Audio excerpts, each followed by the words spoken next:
My mother died when I was 10. My father was president and I was living on the edge. Living on the edge of hopelessness.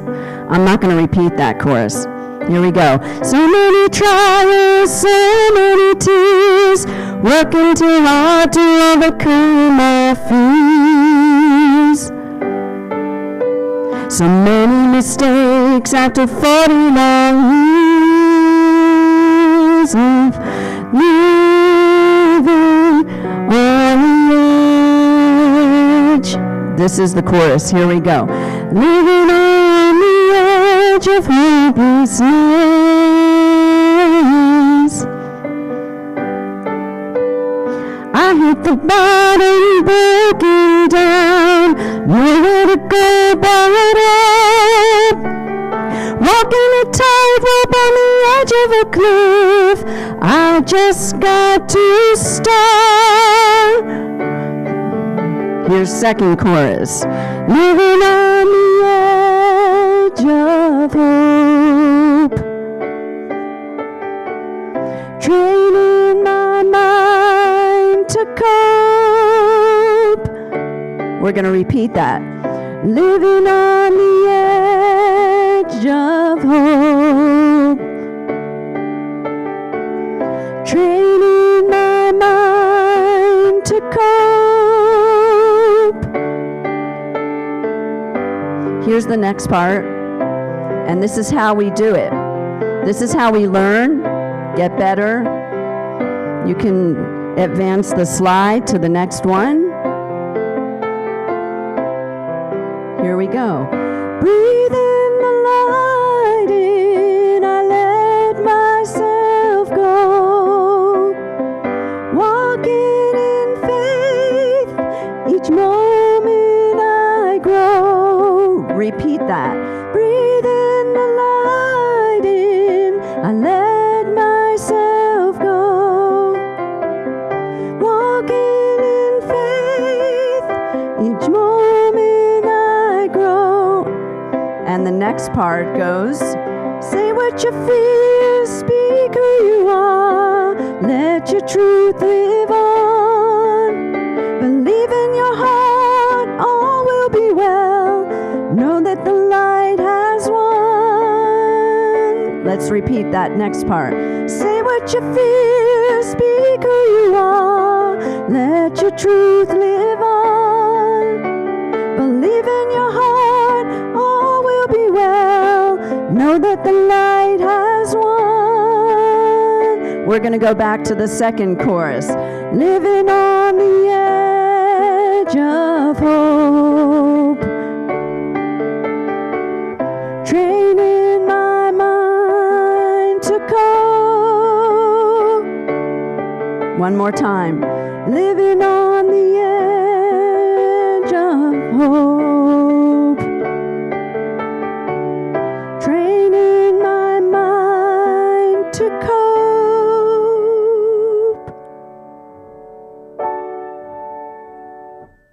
Thank you. Thank you.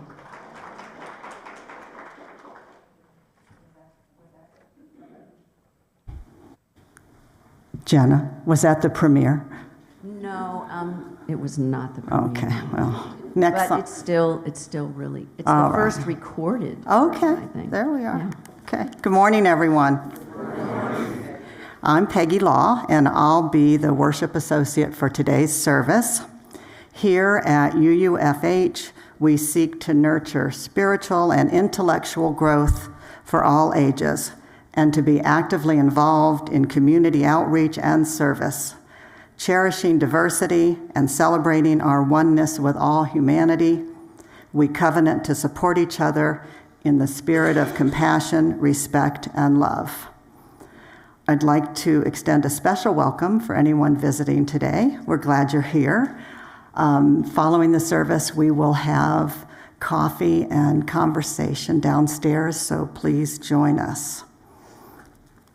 I looked at the order of service, and it's like my name about 50 times. So if anybody needed a Peggy fix, this was the day to come, because you're going to get it. I'm going to light the chalice, and I'm going to ask Ed to come light it for me. Okay. We light our chalice, fragment of stars and sun, to light our hopes and dreams, to make a way for peace and love. We light this chalice in fellowship, in love, laughter, and praise, drawing from it inspiration and hope, strength for the days to come. A candle is a small thing, but one candle can light another. And as it gives its flame to the other, see how its own light increases.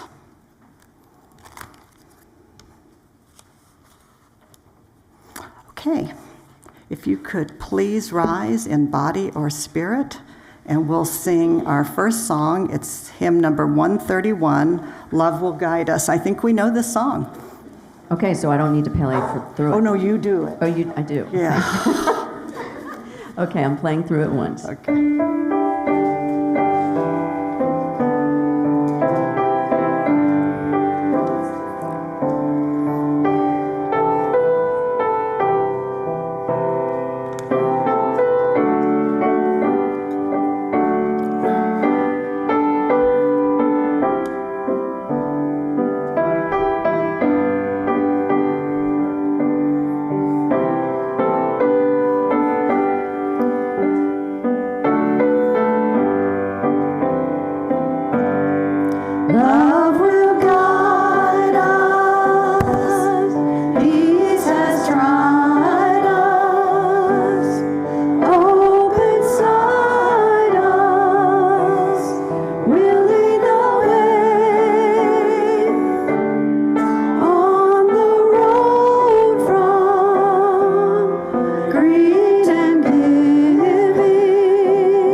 Please be seated. Our reading this morning is by Reverend H.P. Rivers. Reverend Rivers served as Director of Religious Exploration at the UU Church of Tallahassee. Reverend Rivers begins this reading with a prayer from Marianne Rodmacher. Courage does not always roar. Sometimes courage is the quiet voice at the end of the day saying, I will try again tomorrow. Everything we do matters in the present moment. It also serves as an investment in our future. Even the smallest move in the right direction deserves celebration. But what constitutes the right direction is for us to decide for ourselves. I learned this one day after my son's occupational therapy appointment when we went to lunch and I asked if he wanted mac and cheese. He excitedly agreed.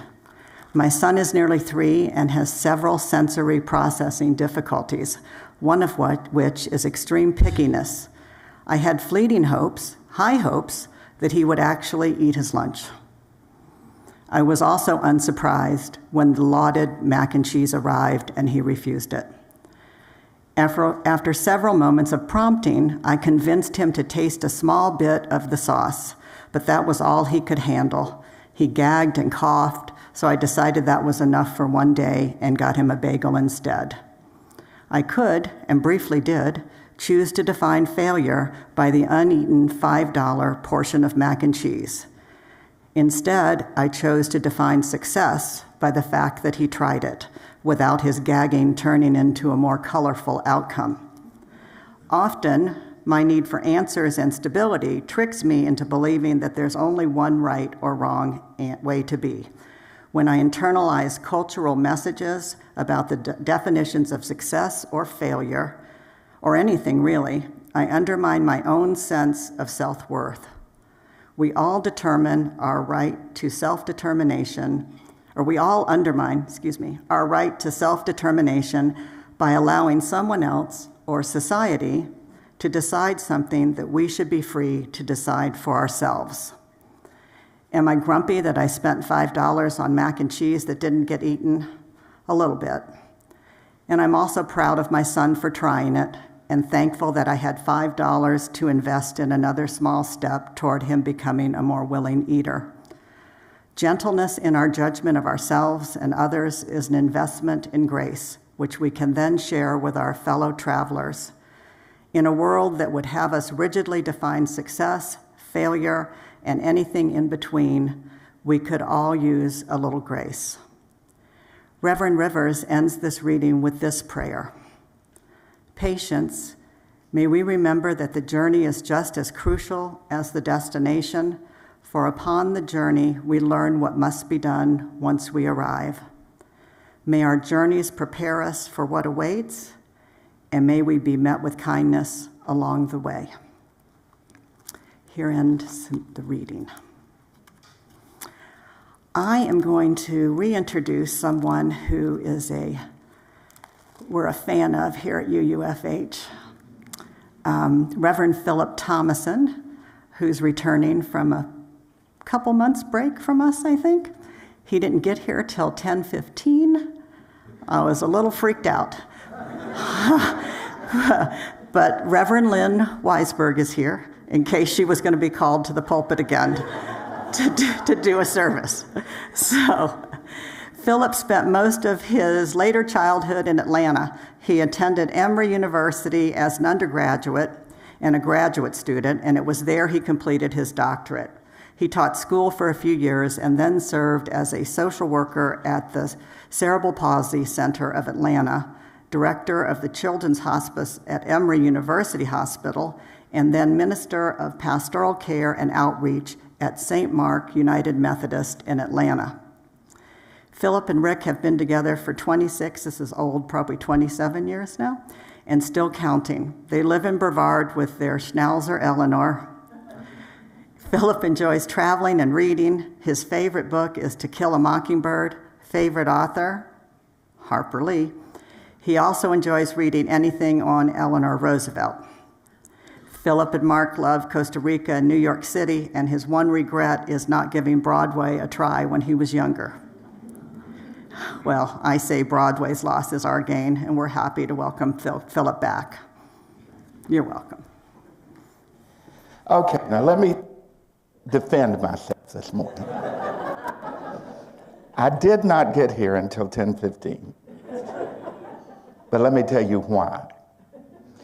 I come from Brevard, come down going to DuPont Forest through Cedar Mountain, usually take a right there to go from the DuPont Forest into Hendersonville. I was just riding along this morning. Truthfully, I was thinking of this place, and in particular, the color of the walls that I love, and I just kept riding. I just did not take a right, just kept driving and driving and driving. All of a sudden, the road turns into gravel, and I thought, oh, look, they're doing work on this road. I drove a little further and thought, I have not taken my turn. I drove back, got on the road. I would be here. You knew I would be here. I am glad to be back. This is one of my favorite places in the world to be. The people here have been kind. Your building is one of the most, and I've seen cathedrals all over the world, but there's something about this place and the beauty, the simple beauty that rivals anywhere that I've ever been. And I am grateful that you have chosen to let me be here this morning, because there's nothing any more special than to be with you. The other thing that I have to admit to you is that every time I come back, I'm a little bit older, and I tend to forget things a little bit. Now, do you all ever do those things? Just forget something that you've gone over and over and over and over, and then when it comes time to say it, you have no idea what you're going to say. So I had to at least write down this morning the very first of my time with you. Have you ever heard of a woman named Erin Hansen? Have you ever seen the little cards of a little bear floating up to heaven, and that has the bear's holding a group of balloons? That's one of Erin Hansen's works.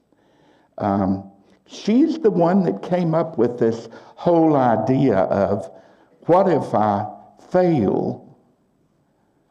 And then my favorite part, but oh darling, what if you fly? What if I fail, but oh darling, what if you fly? You ever thought of that? Have you ever thought about what it would be like to live your life in such a way that you could just grab hold of those balloons and just be pulled to wherever you need to be pulled, and to understand that falling and failing sometimes are synonymous with each other? Let me give you three little tidbits. I've been with my husband for 27 years. I was at work one day at St. Mark, and when I say St. Mark, I have to say, all of a sudden, one of my old parishioners is with you this morning. Hannah, good to see you. I'm glad I'm here. It's good to see you. Have you ever got those feelings that you knew something was wrong? Something was wrong, and I needed to go home. Don't know where it came from. But when I got there, my husband's truck was in the driveway. He had left for work before I left for work. And when I came in, there was nothing on in the house, no TV, no music. Our dogs were asleep. And I walked into the sunroom, and there sat this man, totally dejected. Now, we'd been together at that point 15, 16 years. I knew he was home, and I knew that there was something different. And when I walked in, I said, what's going on? Why are you here? And he said, the company I work for just closed, and they let me go. It kind of hits you in the face, doesn't it? If you've ever been there, or something in your life just changed all of a sudden, and you knew that things were going to be different. But you know what he said to me? I think I may have fallen, but I think I can still fly. So we sat there that afternoon, and we kept thinking, we got to have health insurance. We've got to do this. We've got to do that. We've got to do this. And every time I would say something like that, I would see him become a little more dejected. I wasn't real smart at that time. But over the next couple of weeks, we realized, you're a veteran. You retired from the military. You have something called VA insurance. Let's don't worry about it. And then the journey was getting the VA to realize he was a veteran so that he could have the insurance. Then there came something like, we have to have money to live on. What are we going to do? I said, we'll do it. One way or the other, we will do it. Don't worry about it. We will find a way. He said, I'll get another job. I'll get another job. I said, this time, when you fly, and remember a few minutes ago, you said you were going to fly and do something you want to do. Don't restrict yourself to something that you have to do because you're afraid that you might fall or you might fail. And you know what he said to me? That this is a man with a master's degree in recreational therapy for handicapped children. And he said, I've always wanted to mow yards for a living. I said, well, baby boy, go for it, because I'm not going to mow a yard again. About 2 weeks later, I came home and there was a lawnmower. Big, fancy riding lawnmower. And before I knew it, he had every little business around us using his services. We were talking about it yesterday, how funny it was to sit on my front porch and at 9 o'clock at night in the summer in Atlanta, it's 95 degrees, and I'd see him come riding down the street on his little John Deere, and he would just be waving at the neighbors, and I thought, you've not fallen. You're flying for the first time. We were in Blue Ridge, Georgia one day, and a friend of ours who worked for the VA called and said, Rick, I think it's time that you applied for this through the VA. No idea what she was talking about. So he goes back to Atlanta, he applies for it, and it's something to help him go to school even further. Nothing ever came. Months went by. We didn't hear from the VA. You know what started happening? This whole dejected feeling that what I wanted to do was to fly. Here I've fallen again. I was in my office one day at St. Mark. Hannah will attest to this. We had a lot of homeless people at St. Mark. And one man had come to my office door and said, could he use the phone? Come on in. I took him into the workroom, showed him where the phone was. And I stood there for a minute, and you know who he called? He called the VA. Because he had signed up for the same program that Rick had signed up for. And I heard him say, I've not heard anything from you, and it's been months. Now you tell me that's not a coincidence. I believe in coincidences, and I believe in God incidences. And that was a God incident. So after it was over, I said, come on, let me take you to lunch. Let me figure out the very same thing. They told him at the VA, oh, well, they're stacked up high. They're probably on the corner of my desk. Why don't you come over here and go through them? I said, Rick, you need to go to the VA on Claremont Road in Atlanta, Georgia, and tell them, and do you know where? At the bottom of the pile, stamped approved, was his application for this educational program. He started flying again. He went as high as he could be, knowing that things were going to be okay. Do you remember J.M. Barrie's Peter Pan? That's one of my favorite books in the world. And according to The Scotsman, which is a newspaper that comes out in Scotland, it is one of the most, if not the most beloved book in all of Scotland. And you know, I always thought this little bit of words that I shared with you this morning, but what if I fail? And the answer was, but oh darling, what if you fly? I always thought that was Peter talking to Wendy. It's nowhere in his book. That's Erin Hanson's little quote that she uses with the little bear going up holding the balloons. But there's something about Peter Pan that makes or should make each of us realize that we can do things that we think that we cannot do. I wanted to be a baseball player. Not big league baseball. I just wanted to play ball for Decatur High School in Decatur, Georgia. Didn't know how to play ball. Never tried in my life, but I said, I'm going to do it. I'm going to try out. It was a bad day. It was a bad day.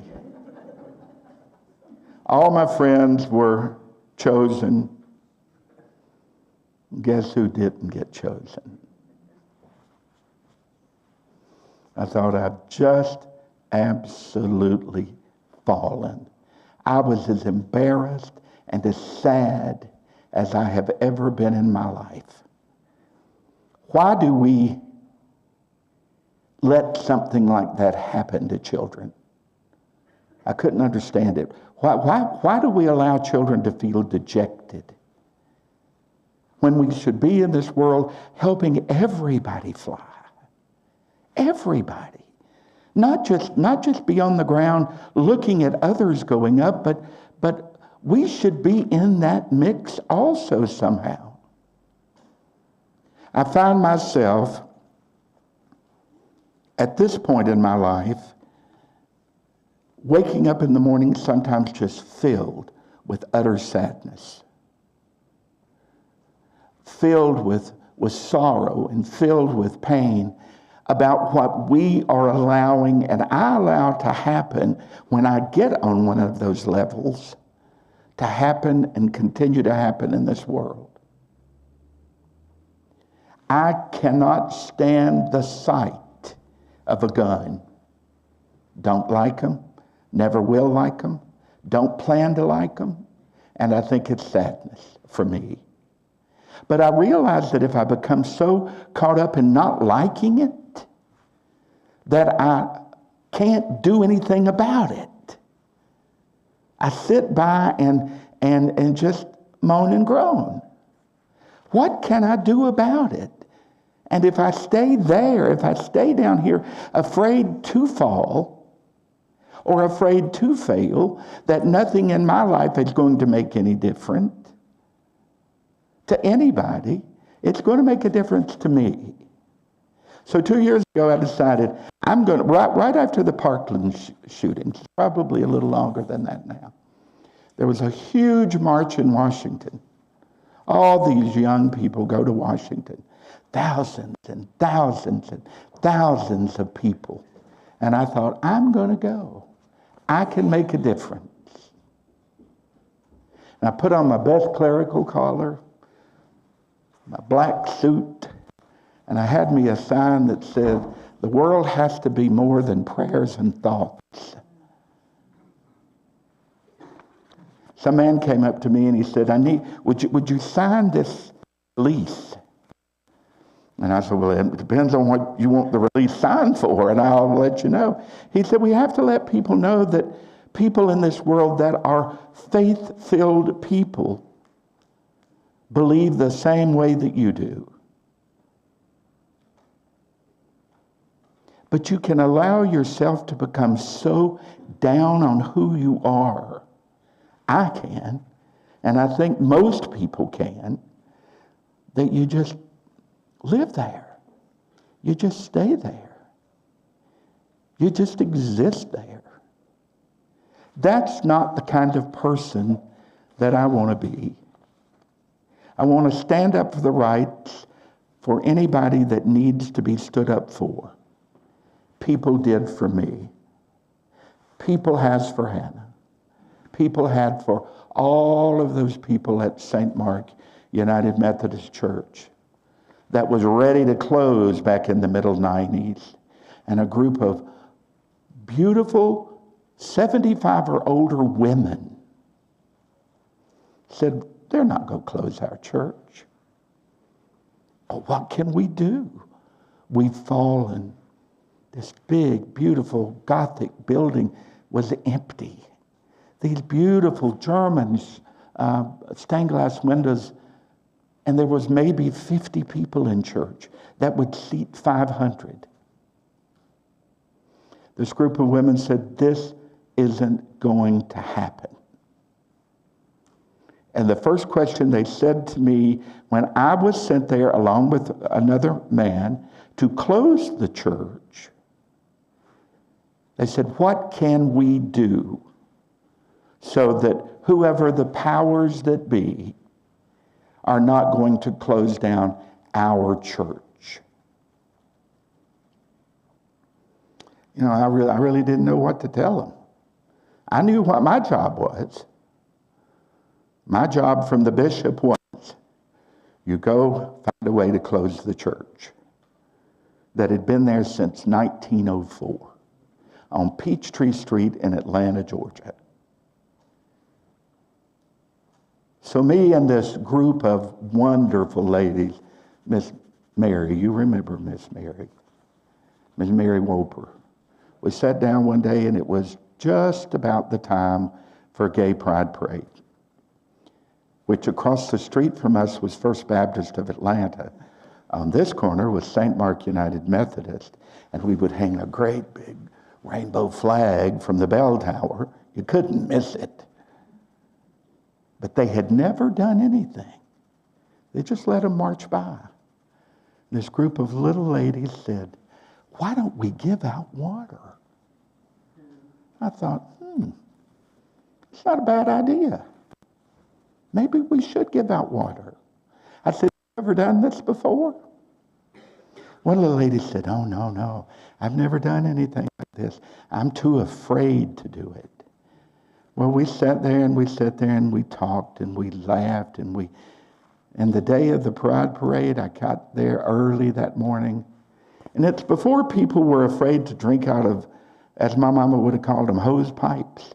You know, that's how we used to drink in the summer. She'd say, Mama, can we get a drink of water? They'd go out there in the yard, turn on the hose pipe, drink all you want. I don't think we'd do that today for some reason. But this little group of ladies had 4 hoses connected. And they got these little solo cups, these little bitty Dixie cups. And they were had a table just filling them up with hose pipe water, as my mama would have called them. They had T-shirts made that said, welcome to St. Mark, a cup of cold water we give to you. And all of a sudden, the next Sunday in church, we had about 20 more people than we had the Sunday before that. Until eventually, there were 1,800 people coming to that church. Not because of anything I did, but because what that little group of women that were afraid to fly, because they were afraid they would fall, did that morning 29 years ago. Eventually, First Baptist Church, God bless them, left. The building was torn down. St. Mark stood there and is standing there until this day. That little group of women are gone now, but another group of women have taken over. And I say that really importantly. I want you to hear it. Another group of women have taken over. For some reason, the men don't. Now, it seems to me here looking at you that there is an equal amount of women to men. Kudos to you for doing that. And I've got a feeling that if this were the congregation at St. Mark United Methodist Church back in 1994, that you all would have been around that table with me down in that old fellowship hall that was falling in, and we would have been discussing what can we do for all of the children that are here and are going to be passing by? And you know, those that passed by were transgendered. There were drag queens. One in particular went to St. Mark. His name was Bubba Delicious. I've got a feeling you'd be around that table with me, trying to figure out how to hook up those hose pipes so that we could extend a cup of cold water to somebody that other churches had forgotten about. At any given time at that point, and that was all during the beginning of the AIDS crisis on, we would sometimes do 10, 15 funerals a month because nobody else would do them. And this same group of women called me one day and said, Reverend Phillip, what about all these young boys that are sick? And I said, then you find something to do. And do you know this group of women became a care team? And if you've ever driven through Atlanta, as you start going through, there's a huge hospital called Grady Memorial Hospital. Huge. They used to refer to it as the charity hospital. But most of these young men had no insurance. This group of women, older women, would call and say, where do I go tonight, Reverend Phillip? And they would go into that hospital when these young men's parents wouldn't even go, and sit and hold the hands of these young men who were dying. I referred to a few minutes ago Miss Mary Woper. She used to call me on a daily basis, and she'd say, I'm ready to go tonight. I'd say, Miss Mary, you're 80 years old. You can't continue to sit at Grady night after night after night. She said, but I cannot not sit at Grady night after night after night. It was through all of this learning, through all of this caring, that people at that church learn to fly.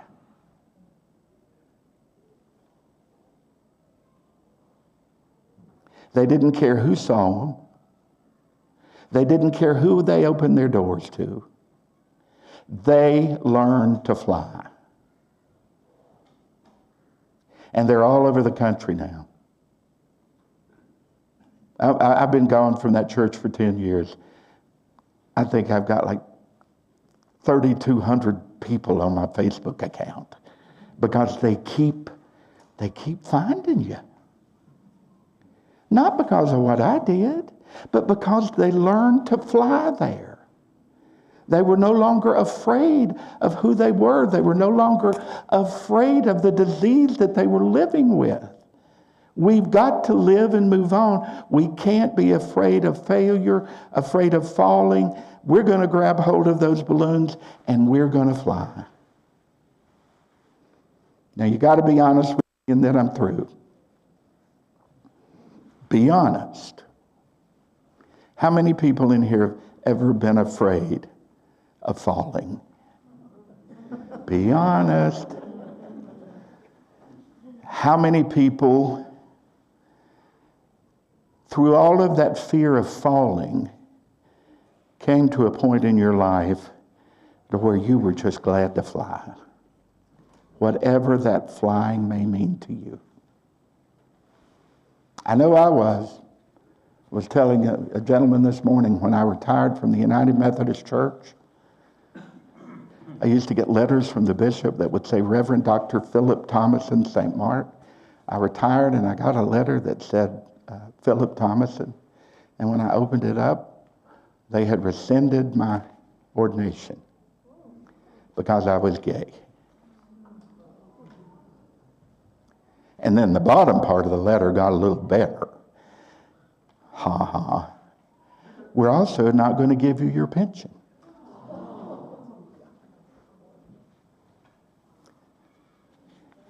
So it was my time to go home and to sit in the corner of the sunroom. Maybe Rick felt it too, because he came home early that night. But you know what happened? They didn't take my pension. Because one of the people that had flown so high in the United Methodist Church at St. Mark, all of a sudden was the head of the Georgia Bar. And she said to me, see where we're going back to, don't you? She said to me, oh, Phillip, don't worry about that. She said, you'll not only get your pension, but you'll probably own the United Methodist Church. I said, no, we're not worried about that. We're just worried about, that's unfair. 35 years in unfair. So when you leave today, hold tightly to those balloons and just fly away. If you're saddened, just fly away. And look back down upon this earth and see that you have a purpose continuously. And it's there. Be like Wendy as she stood on the windowsill. And Peter was beside her. Do you remember what Peter said to her? Said at the beginning of J.M. Barrie's Peter Pan? You know, I had to write it down because I can't remember it. He said to her, all children except one grow up. Let's fly, Wendy. Amen.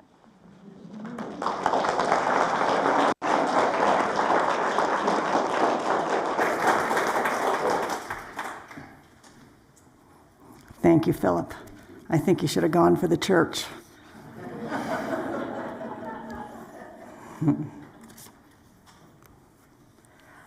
Okay, so now it's time in our service for our Stones of Joys and Concern.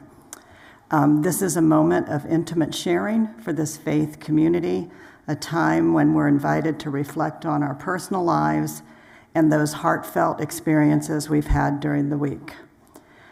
Joy and sorrow, gratitude and disappointment, worry and peace, these feelings are common among us, and this is our time to honor those sacred moments and our sacred milestones. Those who wish to participate in this ritual were asked in advance to submit their joy or concern. So I have a couple of those. Lynn, would you?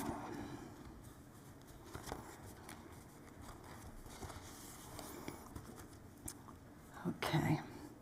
From Diane E., honoring Don, who died 3 years ago. We celebrated his life right here, 6 months before he died. His very brave choice.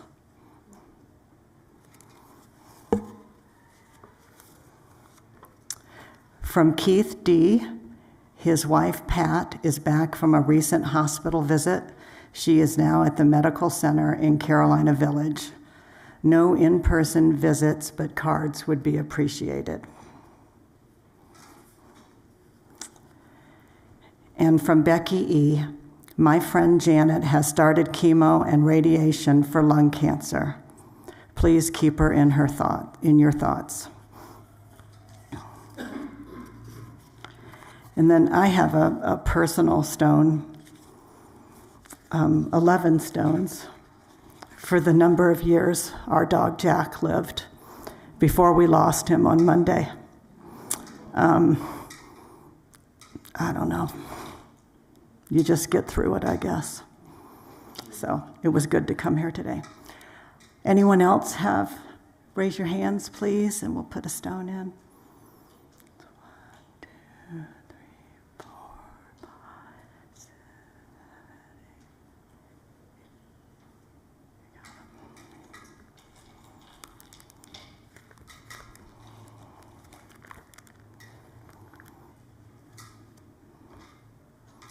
And then one final stone for those concerns that may be held in silence among us. May all of our thoughts and prayers today be held in this loving community. Amen.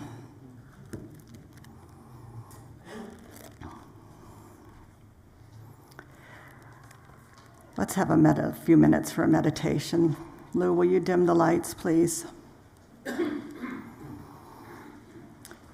In this time of meditation, may you rest in the grace of the world and be free. In weakness, may you sense the strength of the eternal hills and rest in the grace of the world. In failure, may you be upheld like the buoyancy of water and rest in the grace of the world.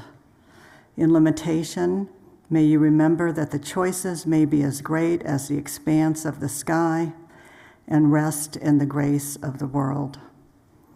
In insecurity, may you feel the solid earth beneath your feet and rest in the grace of the world.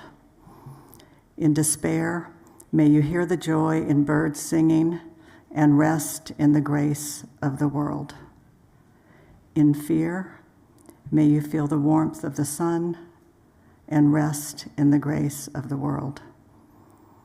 For a time, I rest in the grace of the world and am free.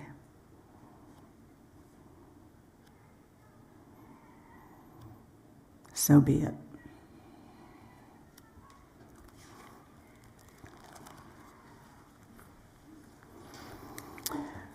Okay. Unitarian Universalism is a grand vision of a world filled with peace and justice, love and joy. That vision is embodied in a few large congregations, numerous mid-sized congregations, and many, many small congregations. No matter its size, every congregation depends on each of its members. Each one of you, by your commitment of time, energy, and resources, helps make that grand vision real. Individually and together, we are Unitarian Universalist, building a world filled with peace and justice, love and joy. In this spirit, this morning's offering will be gratefully received.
Thank you, Jenna.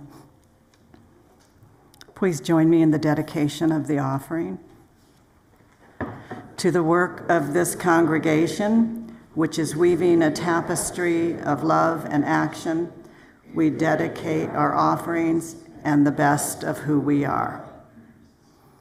Okay, please rise in body or spirit as we sing hymn number 128, For All That Is Our Life. Jenna will play it through just for a second.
Like the cosmic dust following after a great Perseid meteor, we are the living remnants of time and all that has come to pass in its wake, briefly shining lights on the way to eternity. We are only visible to the naked eye for an instant. Take this moment to shine like the stardust you are. May the light of our time on earth shine to bless the world and each other. Shine, shine, shine. Please be seated for the postlude. Please sing along, Spirit of Life. It's Spirit of Life. Spirit of life, come unto me. Sing in my heart all the stirrings of compassion. Blow in the wind, rise in the sea. Move